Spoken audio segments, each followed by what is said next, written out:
Before we begin today's talk therapy session, I feel compelled as a very proud Indian citizen to say that we at Driveway Devi stand in absolute solidarity with our government. I may personally have differences with them, but those are moot points at present. And we stand in absolute solidarity with our armed forces. And we are deeply anguished by the loss of lives and by grievous injuries that have been inflicted upon innocent civilians in and since the recent Pahalgam terrorist attack perpetuated by Pakistan. And so it is in a very precarious backdrop that we are having this session. Having said that, I felt that if we, for any reason, cancelled or rescheduled this session, and indeed each of us were to start doing that with our regular everyday lives, then a large part of what I perceive to be the perpetrator's purpose is achieved. So while one is cognizant, sensitive, and extremely aware and mindful of what's going on, it is, I would imagine, equally important that we steadfastly carry on as normally, quote unquote, as possible with our lives and with our work. So, with that little message, welcome. This is Driveway Devi Talk Therapy. I'm Karthik on behalf of Driveway Devi, and today's session is very, very important because it is centered on trauma bonding. We're calling it Bonded to Trauma, Understanding Trauma Bonding. And there is little to no knowledge and understanding and insight that the layperson has of trauma bonding for no fault of theirs. But having said that, I feel that it's critical to understand because it is a phenomena that a surprising number of us are going through in some degree or manner or the other.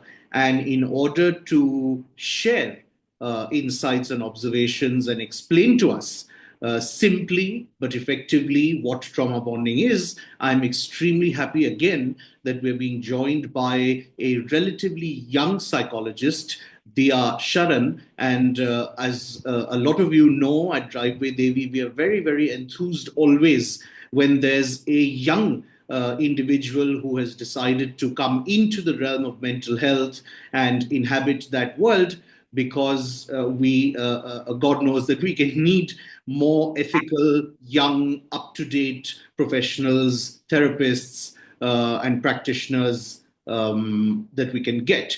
So, Dia is in Delhi NCR, and she's a very talented psychologist. And it is an absolute pleasure to have her. So, I'm very, very grateful that she's made the time and she's here with us. Welcome. Thank you so much for that lovely introduction.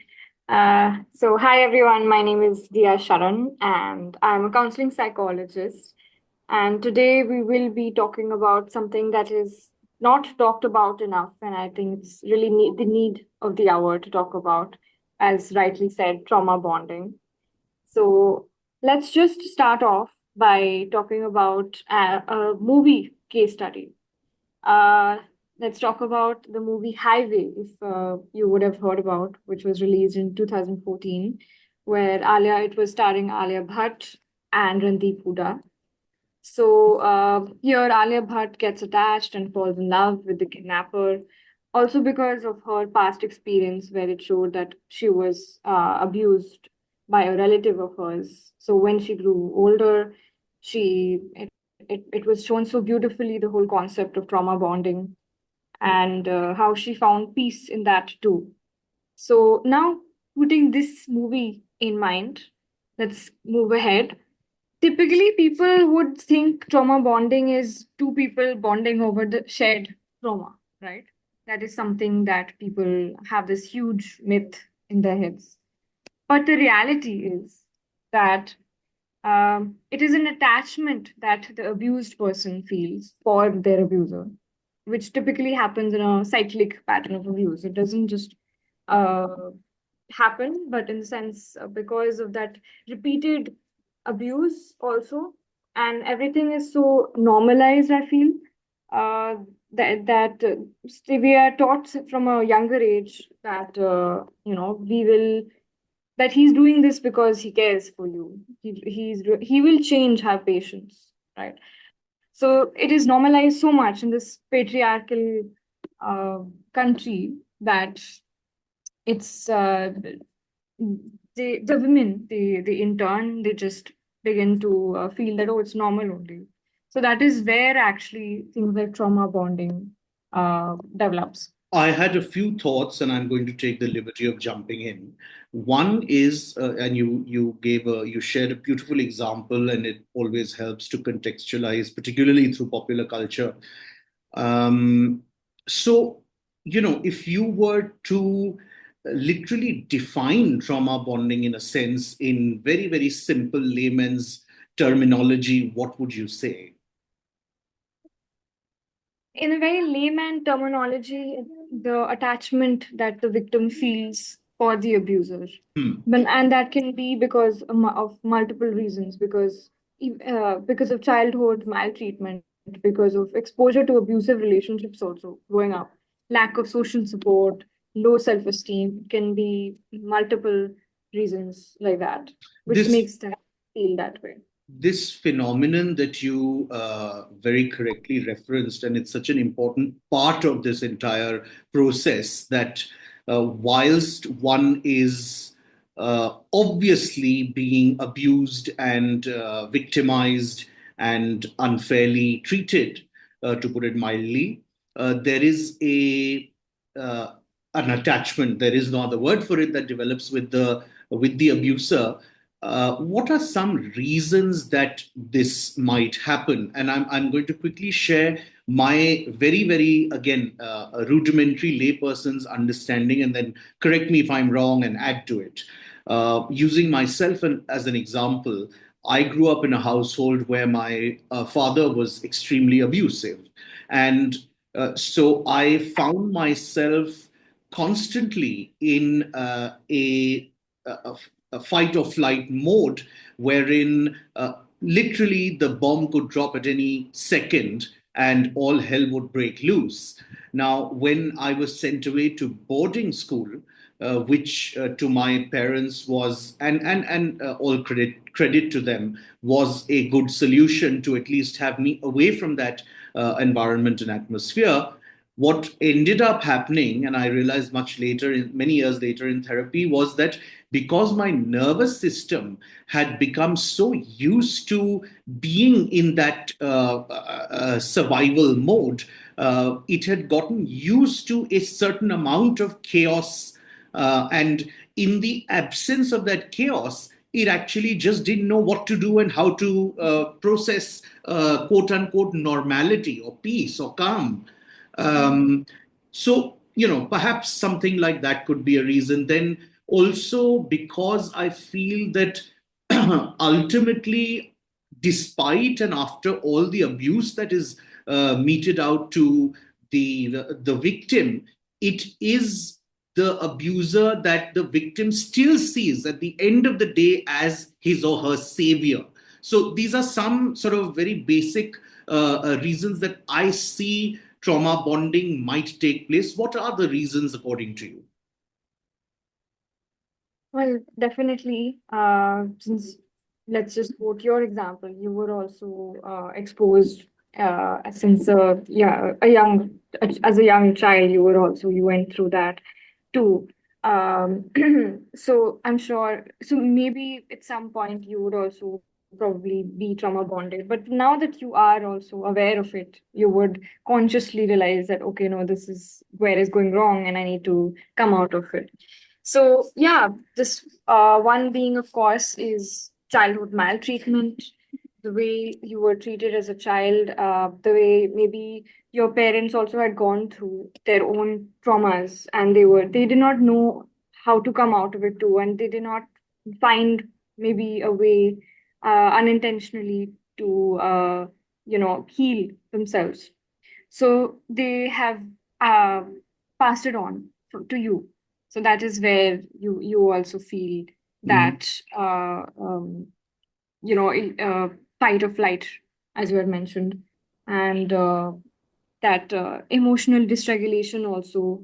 I believe that really does.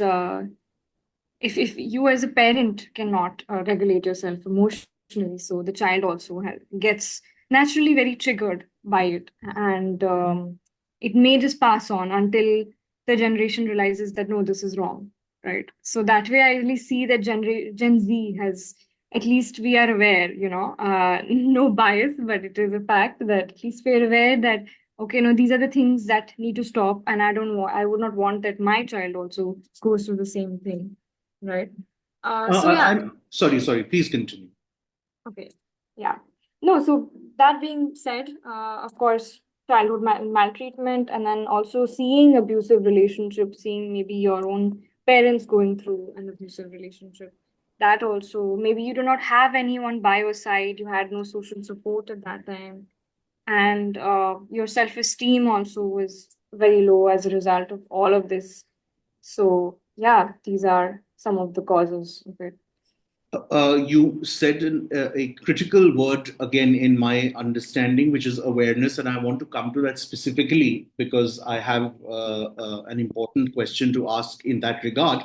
But very quickly before that, I think it might also be of immense value to share with people how this kind of trauma bonding impacts not just the individual, but that individuals I mean, various facets of their lives in terms Mhm. of social interactions, relationships, etc. Because again, I mean, I found myself creating terribly unhealthy, unsavory atmosphere in a lot of my relationships until I went into therapy, particularly romantic relationships in my case. So, talk a little bit about the ugly ways in which this can manifest. Well, I definitely see and have observed a lot. Even in my own case, I've seen that if we have been through that trauma, it will inevitably affect every aspect of your life, whether it be even your job or the way you are with your colleagues or with your boss. Fears will really stir up. I have myself seen that in my own personal life, and even in with your friendships also you may react unintentionally because of the trauma just stirring up. It was that trigger, something triggered, and which led you to probably react in that way, And it was not intentionally that you're reacting, but it is because it's still there in your head. And then, even in terms of, as you mentioned, romantic relationships and other facets, so it can really, really deeply affect you too. You talked about awareness, and let's then quickly go back to that, not just in terms of trauma bonding, but in so many scenarios of a lot of mental health conditions and afflictions, there is a genuine loss of objectivity in the individual who's experiencing that condition. Um, I would imagine that trauma bonding is certainly one of them because, in any case, then to a large extent, one is living in a fallacy or a fool's paradise kind of an existence. In terms of becoming aware that something is wrong and something is amiss, how does one even go about that? Is it then a case where, because there can be rather such tremendous loss of objectivity and self awareness, that it would be a near and dear caregiver, loved one, extremely close friend who would sort of, initiate that conversation upon observation. Let's say I am trauma bonded, but I have no awareness of it. How do I become aware of it when I'm myself incapable of that objective analysis? Right. One being, of course, if you have to, of course, have huge amount of self-awareness yourself, that even if your friend is pointing out something again and again, ki, "Dear, why are you reacting like this, or why are you behaving like this," right? So at least having that said that uh, okay, maybe something is wrong, because everything, of course, cannot be the other person's fault, the way they are also responding. It probably can be because of something which is in me, which is really bothering me. So trauma, so therapy definitely that way can actually throw light to that and really help you, guide you. But ultimately, you have to be willing to also be more aware and accept that, okay, something wrong has happened. Then only even things like therapy can help you through this process. Would it be fair to say that because there is very little awareness in a lot of cases when these kinds of things are going on, that at least then as individuals, we should be open to listening to certain things that are very, very close people are telling us? Because oftentimes what also happens is that the moment something unpleasant is pointed out to us about us, even by a close person, there is a tendency of denying it, and in fact, even going so far as snapping ties with that person. Hmm. Definitely, definitely. People tend to get defensive also, and what we call ego defense mechanisms just get act up during that time. Naturally, because we're only humans also to have that, right? But the moment we learn that, okay, maybe this is not really our fault, and this is something that we can come out of it, but we can only come out of it when we are willing to humble down and willing to learn that about ourselves. Because of course, self-awareness is not the only thing, but actually the willingness to work on it also plays a huge role. That's so true, because I can be aware that I'm overweight, but unless I go to the gym and do the workout, nothing will come of it. So awareness alone will not solve the matter. That makes absolutely perfect sense. Finally, as we wrap up, and it is always our endeavor to wrap up on a note where we can, leave the listener and watcher with some takeaways, with some suggestions, solutions, something positive, something hopeful. Um, uh, Particularly for people who are having children now, uh, because really everything begins right there and then. What might be some ways for parents to ensure that their children become more resilient so as to not fall prey to trauma bonding in the first place? Well, a very good question, I must say. I think it's definitely very, very important for parents also to know that, before things go amiss in future, how can we curtail that right now itself, you know? So, as I had mentioned before about patriarchal norms, so I personally really believe that this has to stop these statements that, like boys don't cry, and good girls adjust, right? And it's very important to give them that voice that, you have a right to speak up, you have a right to question, you know and knowing the difference between discomfort and emotional harm, both knowing the difference between both of them. And as parents also showing that respect to them as well is it's highly important, teaching them, even apologizing when you're wrong, instead of dismissing them, maybe by saying, oh, you're overreacting, or you're too sensitive, or maybe you're too emotional. So these statements maybe you guys would have heard a lot growing up, right? So that, personally speaking, it has to definitely stop, and encouraging them to even express their emotions without shame. and asserting themselves. Assertiveness that way is a very, very important skill which is required in nowadays.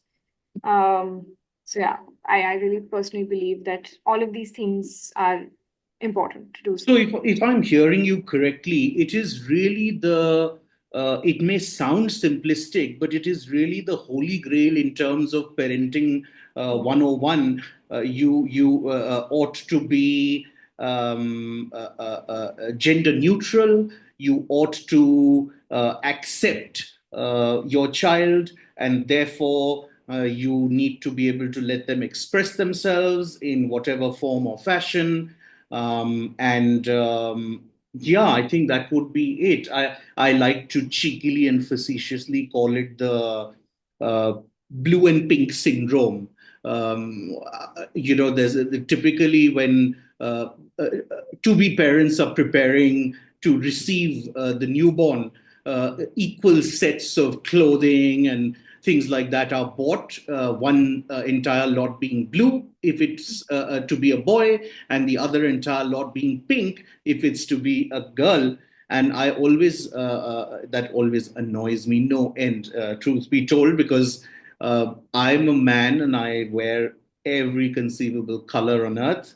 And my daughter, who's obviously a girl, prefers the quote unquote male oriented colors. So I think that's a very powerful symbol for a very, very deep rooted bias that exists, that sort of needs to be dismantled. Nobody's saying one gender is superior than the other. It's just about equality and neutrality, which is really important. And the reason I always harp on parents who are having young children or who are having babies is that therein lies an opportunity to stop that ripple effect that just carries on and on, almost like an unwanted heirloom from one generation to the other. So, in much the same way, we can certainly and we should use that opportunity when we're having a child to make them so confident, so self loving, that and so validated that they don't sort of succumb or fall prey to any kind of trauma bonding. Mm. Right before we leave, I would love for you to tell all of us a little bit about also your organization that does a certain amount of psychoeducation, events, etc. Sure, sure. So, yeah, I have my own very own organization called Mindfully Yours. This started 2 years back, and we originally started as a tuitions facet where we could teach individuals at an affordable rate, those who don't even have access to learning about psychology. Like many schools, they don't teach psychology. But then we decided that we also want to broaden our organization even more. We have to spread awareness and me, myself as a psychologist, I thought it's my duty to um, help more individuals, help reach the audience out there, reach as many people. So we do conduct many events, and we're also going to start webinars as well, where we will be talking about mental health, and we will also be including trauma in it. We were just thinking about this the other time. And yeah, we have conducted events related to music and art related events as well. And we'll keep thinking out of the box and adjusting to what you guys want to do. That's wonderful because I know that there has been quite a spike in, very broadly speaking, workshops and activities being organized, particularly post COVID. But the fact that it is specifically in the realm of mental health is desperately needed. So, all the very best with that, and of course, with your own professional practice. Thank you for having made the time. Have a lovely weekend, and we'll be in touch. Thank you so much.